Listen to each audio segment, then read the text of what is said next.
Diskusi menghadirkan Ketua Kadin Bali beserta para wakil ketua, organisasi bidang jasa konstruksi, akademisi, anggota dewan, dan dari eksekutif yang membidangi masalah konstruksi.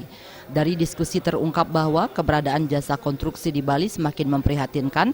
Hal ini terlihat dari semakin besarnya jumlah proyek yang ada di Bali, namun jumlah pengusaha jasa konstruksi semakin minim. Hal ini disebabkan karena berbagai faktor, salah satunya tidak dapatnya para pengusaha jasa konstruksi merasakan kue pembangunan akibat diserobot kontraktor luar Bali. Kami ingin menyampaikan bahwa teman-teman konstruksi, teman-teman yang bergerak dalam bidang jasa konstruksi dan konsultasi, mari kita bersama-sama dalam rangka mengaktifkan dan memberdayakan kita sendiri agar kita tidak tersisih di Bali. Karena teman-teman jasa konstruksi yang selama ini yang kemarin di Kadin itu terdaftar lebih dari 2.000, sekarang menurun drastis ke angka 400 sampai 300. Kita tentu ada banyak hal yang kurang di hadapan para pesaing kita. Karena dalam persaingan sekarang ini yang pertama adalah soal keahlian, yang kedua soal peralatan, yang ketiga soal modal, yang ketiga soal pengalaman. 4 hal yang miskin ini menurut saya mesti harus diadakan negosiasi, karena regulasi yang ada ini secara undang-undang maupun PP-nya berlaku nasional.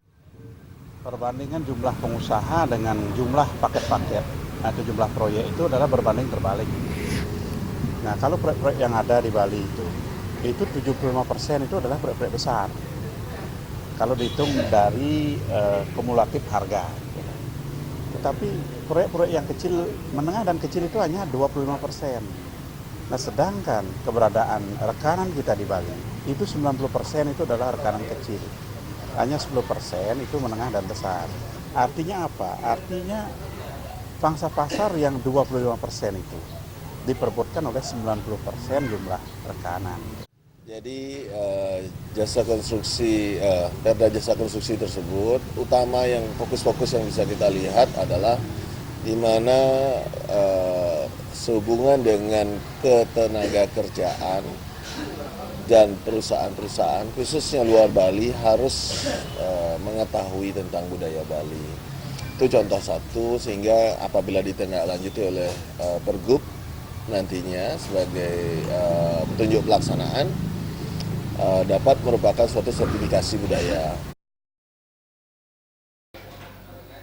Dengan adanya regulasi serta penerapan yang baik dari pemegang kebijakan, diharapkan akan ada angin segar bagi pengusaha lokal Bali, khususnya di bidang jasa konstruksi. Pradnya Paramita dan Rias, Bali TV.